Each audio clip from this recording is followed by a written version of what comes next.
Hello everyone, welcome to my YouTube channel PAPC pharma classes. आज हम हमारे pharmacology के सब्जेक्ट में डिस्कस करने वाले हैं हमारा new topic drug used in constipation. Drug used in constipation.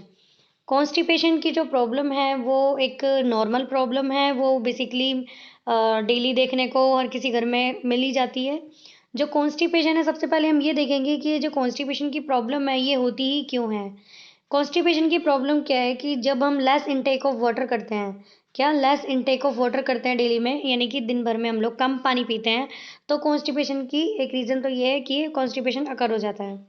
Second reason क्या है कि जो हमारा फूड है, जो हम नॉर्मली खाना खाते हैं हमारे, उसमें क्या है कि जो फाइबर है उसकी कमी हो जाती है। किसकी कमी? फाइबर की कमी हो जाती है। फाइबर जो है प्रॉपर अमाउंट में फूड में प्रेजेंट रहना चाहिए। ठीक है।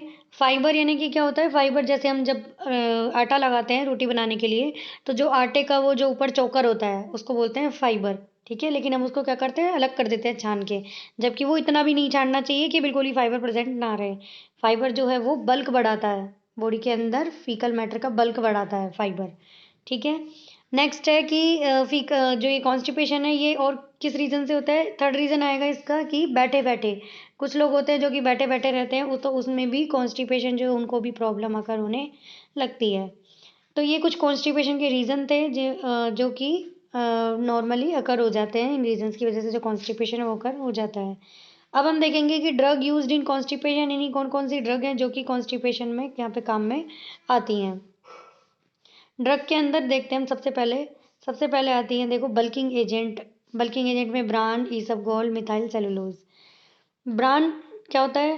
ब्रान जो है वो मैंने अभी बताया, फाइबर जो है वो ही होता है ब्रान। ईसबगोल जो है कि ये एक हर्बल ड्रग है। प्लांटागो ओवाटा बॉटनिकल नेम है उसका, जो प्लांट है, और वहाँ से ये ईसबगोल जो है वहाँ पे हमें मिलता है। ईसबगोल जो है ये एक बल्किंग एजेंट है, और ये मिथाइल सेलुलोज, ईसबगोल, ब्रान जो है तीनों बल्किंग एजेंट करते क्या हैं कि ये जो हमारा फीकल मैटर है उसका बल्क इंक्रीज करते हैं। मान लो हम जैसे कि हम हमारी नॉर्मल जो डोजेस फॉर्म होती है इनमें हम देखते हैं कि जो पीसीएम है वो तो कुछ एमजी होती हैं ओनली, बाकी जो है एक्स्ट्रा एक्सिपिएंट्स होते हैं। ठीक है। इस ऐसे ही जो फीकल मैटर है वो थोड़ा बहुत होगा, और उसमें बल्क बढ़ाने के लिए ये फाइबर वगैरह ये जो है ये ज़्यादा होते हैं, इसलिए इनको प्रॉपरली एडमिनिस्ट्रेट करना चाहिए जो फाइबर वगैरह होते हैं। नेक्स्ट देखते हैं स्टूल सॉफ्टनर। स्टूल सॉफ्टनर जो ड्रग आती है इसके अंदर डॉस, डाईऑक्टाइल सल्फोसक्सीनेट, इसका एक दूसरा नाम भी होता है डोकोस्टेट। कौन सा? डोकोस्टेट जो है इसका एक दूसरा नाम होता है। ठीक है। स्टूल वर्ड किसके लिए आया है? जो हमारा फीकल मैटर है बहुत हार्ड आए कई बार, तो उसको बोलते हैं कि ये स्टूल जो है बहुत हार्ड है, और उसको सॉफ्ट करने के लिए जो ड्रग काम में ली जाएंगी उनको बोलते हैं डाईऑक्टाइल सल्फोसक्सीनेट, जो है ये इसमें हेल्प करती है। और दूसरा नाम इसका क्या बताया मैंने? ये डोकोसेट है। अब ये बॉडी में जाके करते क्या है ऐसा कि जो जो स्टूल है वो सॉफ्ट हो जाती है, ये बॉडी में जाके इमल्सीफाइंग एजेंट का काम करते हैं। किसका? इमल्सीफाइंग एजेंट का। इमल्सीफाई करते हैं ये। ठीक है। इमल्सीफाई करने से क्या है कि वो जो प्रॉपर्टी है स्टूल की वो सॉफ्ट हो जाती है, और फिर वो इजीली जो है वहाँ से बाहर आ जाता है। ठीक है। नेक्स्ट ड्रग पढ़ते हैं हम कौन सी? लुब्रिकेंट। लुब्रिकेंट जो ड्रग्स होती हैं ये क्या करते हैं? स्लीपरी एक्शन का काम करते हैं। ड्रग जो है इसके अंदर लिक्विड पैराफिन जो है ये इन्वॉल्व होती है। स्लीपरी वर्क क्या है कि जब इजीली स्लीपरी एक्शन बन जाता है फीकल मैटर के जाने का, तो वहाँ से क्या है कि वो इजीली वहाँ से बाहर हो जाएगा, क्योंकि वो अब वहाँ पे स्लीपरी एक्शन बन चुका है। ऐसे ये लुब्रिकेंट जो है इनका काम होता है। अब जो ये स्टूल सॉफ्टनर थी, डॉस जो थी, और लुब्रिकेंट जो है, इनको कभी भी साथ में नहीं लेना चाहिए। ये एक ध्यान रखने वाली बात है। डॉस और लिक्विड पैराफिन को साथ में नहीं लेना चाहिए। क्यों नहीं लेना चाहिए? क्योंकि ये जो डोज है ये काम करता है इमल्सिफिकेशन का। आपको अभी थोड़ी देर पहले बताया मैंने, इमल्सिफिकेशन का काम करता है।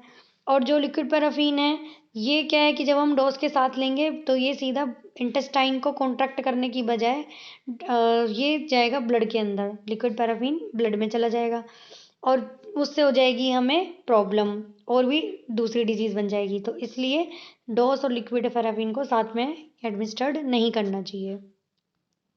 नेक्स्ट कैटेगरी देखते हैं हमारी ऑस्मोटिक लेक्सेटिव।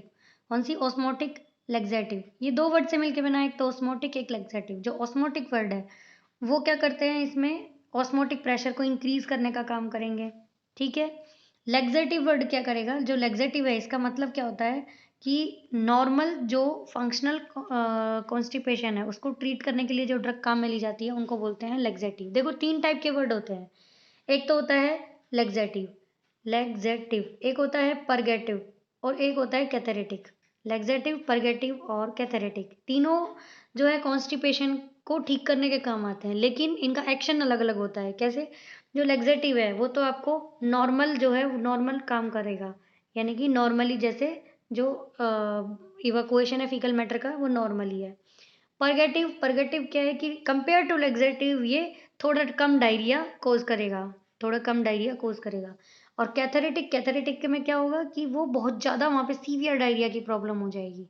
इसको हम ऐसे समझ सकते हैं कि लेग्जेटिव का मतलब नॉर्मली हवा चल रही है, मान लो बाहर, अपने किसी फ्रेंड को समझाने के लिए लेग्जेटिव जो है कि नॉर्मली हवा चल रही है बाहर। परगेटिव में बोलेंगे कि आंधी चल रही है, थोड़ी सी तेज हवा, यानी आंधी चल रही है। कैथरेटिक में क्या, बिल्कुल तूफान आ गया और एकदम सब कुछ तहस नहस हो गया, तो बहुत ज़्यादा सीवियरली कोई प्रॉब्लम हो गई, सीवियर डायरिया, तो उसमें बोलेंगे क्या, कैथरेटिक। ये आपके नॉर्मली समझने के लिए। ठीक है। नेक्स्ट देखते हैं कि कैटेगरीज के अंदर मैंने बताई ऑस्मोटिक लेग्जेटिव जो इंटेस्टाइन है, इसके अंदर ड्रग आती है लैक्टुलोज। अब जो ऑस्मोटिक लेग्जेटिव है ये क्या करेंगे, जो आपके इंटेस्टाइन है, इंटेस्टाइन में जाके ही वहाँ का ऑस्मोटिक प्रेशर बढ़ाएंगे। ऑस्मोटिक प्रेशर बढ़ने के बाद और जहाँ का भी एरिया का ऑस्मोटिक प्रेशर बढ़ता है, तो मैंने शायद पहले भी बताया है आपको, अपने पहले भी चैप्टर अगर पढ़े हो तो मैंने उनमें डिस्कस किया है। जब भी किसी एरिया का ऑस्मोटिक प्रेशर बढ़ता है तो इसका मतलब क्या, वो वाटर को अपनी तरफ खींचने का काम करते हैं। तो ऐसे ही लैक्टोलोज जो है ये एक सिरप की फॉर्म में दी जाती है। अब ये यहाँ पे क्या है कि यहाँ पे सिरप की फॉर्म में ही क्यों दी, और इतनी सारी ड्रग है इनको क्यों नहीं पढ़ा। ये इसलिए दी जाती है कि मान लो कोई बेड रिडन पेशेंट है, मान लो कोई यहाँ पे बेड रिडन ये पेशेंट है। अब क्या है कि इसको यहाँ पे हो गई दिक्कत, ये कोई ऑपरेशन सर्जरी कराई है इसने। अब क्या है कि डॉक्टर ने इसे बोल दिया कि आपको जो है कि लेटे लेटे ही रहना है और 1 मंथ का यहाँ पे रिलैक्स करना है। ठीक है। अब लेकिन 1 मंथ तक अगर कोई मैंने थोड़ी देर पहले भी बताया था, जो कॉन्स्टिपेशन है वो बैठे बैठे रहने की वजह से भी होते हैं। ठीक है। अब जब कोई बिल्कुल कोई काम नहीं होगा, हिलना डुलना बंद है, तो उसको क्या है, कॉन्स्टिपेशन तो बहुत ज़्यादा हो जाएगा, इसलिए प्रिस्क्राइब करते हैं लैक्टुलोज सिरप। ठीक है। अब आप कहेंगे कि और भी तो इनमें से कोई सी ड्रग ले सकते हैं, लैक्टुलोज इस सिरप की फॉर्म में क्यों लिए और ऑस्मोटिक लेक्सेटिव ही क्यों लिए। वो इसलिए लिए क्योंकि जो बाकी की ड्रग है ये क्या करेगी, इंटेस्टाइन को इरिटेट करेगी। अब एक तो पेशेंट पहले ही प्रॉब्लम में है, दूसरा उसको इरिटेट और वहाँ पे इंटेस्टाइन में और प्रॉब्लम करो, तो इसलिए यहाँ पे एक नॉर्मल जो ड्रग है लैक्टुलोज ऑस्मोटिक लेक्सेटिव ये ली जाती है। नेक्स्ट कैटेगरी देखते हैं ऑस्मोटिक परगेटिव। ऑस्मोटिक परगेटिव जिसके अंदर थोड़ी देर पहले मैंने आपको समझाया था, ऑस्मोटिक वर्ड का मतलब आपको पता ही है। परगेटिव जैसे कि मैंने आपको बताया था कि नॉर्मली जो तेज आंधी है वो चली है। ठीक है। कंपेयर टू लेग्जेटिव थोड़ा कम डायरिया हुआ, तो वहाँ पे ऑस्मोटिक परगेटिव जो एक काम में आएंगे। इसके अंदर ड्रग्स है magnesium sulphate, magnesium hydroxide, sodium sulphate, sodium phosphate, ये ड्रग इसके अंदर इन्वॉल्व होती हैं। मैग्नीशियम ये क्या है, आप देख रहे होंगे कि सारे के सारे साल्ट फॉर्म में है, सारे के सारे साल्ट फॉर्म में है। अब ये एक्शन कैसे करते हैं, ये क्या करते हैं कि एक नॉर्मली ट्यूब की फॉर्म में इनको यहाँ पे अप्लाई किया जाता है, यहाँ पे एक लोकर होता है और आपके यहाँ से सीधा एनस से इनको बॉडी अंदर इंसर्ट किया जाता है। ठीक है। अब ये जो अंदर इंसर्ट करने वाली जो प्रोसेस है, ये पूरा जो मैंने आपको बताई है एक डोजेस फॉर्म कि इस तरीके से ट्यूब में भर के और ऐसे लॉक खोल के अंदर इंसर्ट किया जाता है, इसको बोलते हैं एनीमा। क्या बोलते हैं, एनीमा। ये जो एनीमा है, एनीमा जो है ये एक अलग टाइप की डोजेस फॉर्म है और ये सीधा एनस के अंदर यहाँ पे रेक्टम एनस में यहाँ पे इंसर्ट की जाएगी, जिससे कि फिर बाद में नॉर्मली जो है आपका जो कॉन्स्टिपेशन की प्रॉब्लम है वो दूर यहाँ पे हो जाएगी। नेक्स्ट कैटेगरी यहाँ पे देखते हैं हमारी, जो वो है स्टिमुलेंट परगेटिव। स्टिमुलेंट परगेटिव जो है यहाँ पे ये परगेटिव एक्शन करेंगे। कौन सा एक्शन करेंगे, परगेटिव एक्शन करेंगे, और इसमें भी अलग अलग टाइप की ड्रग्स इन्वॉल्व हैं, जैसे कि diphenyl methane derivative, anthraquinone glycoside और oil. Diphenyl methane derivative chemistry के अकॉर्डिंग, डाइफिनाइल मीथेन डेरिवेटिव में फिनोफ्थैलिन और बिस्कोडिल। फिनोफ्थैलिन जो है आपने नॉर्मली अपनी लैब्स में प्रैक्टिकल किया होगा, एक इंडिकेटर है। क्या है, एक इंडिकेटर, इंडिकेटर की तरह यहाँ पे होता है। और दूसरा जो बिस्कोडिल है, आपने टीवी में ऐड देखा होगा, डल्कोफ्लेक्स। कौन सा, डल्कोफ्लेक्स। तो इसमें भी ये जो बिस्कोडिल है ये टल्कोफ्लेक्स में प्रेजेंट होती है और ये एक जो स्टिमुलेंट परगेटिव की तरह यहाँ पे काम करते हैं। नेक्स्ट एंथ्राक्विनोन ग्लाइकोसाइड में सेना और अलोए। सेना आपने देखा होगा, कायम चूर्ण की बोतल आती है, उस पर लिखा होता है सेना की पत्ती इस तरीके से। तो सेना और अलोए दोनों हर्बल ड्रग है, ठीक है। अलोए में जो है ये एक एंथ्राक्विनोन ग्लाइकोसाइड एक अलग टाइप के जो है वो सेकेंडरी मेटाबोलाइट होते हैं प्लांट के, ठीक है।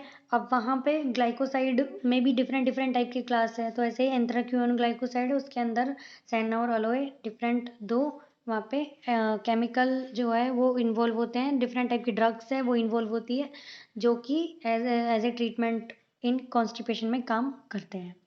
नेक्स्ट है ऑयल यानी कैस्टर ऑयल। मैंने आपको बता दिया कैस्टर ऑयल अरंडी का ऑयल होता है जो कि स्टिमुलेंट परगेटिव की तरह काम करता है।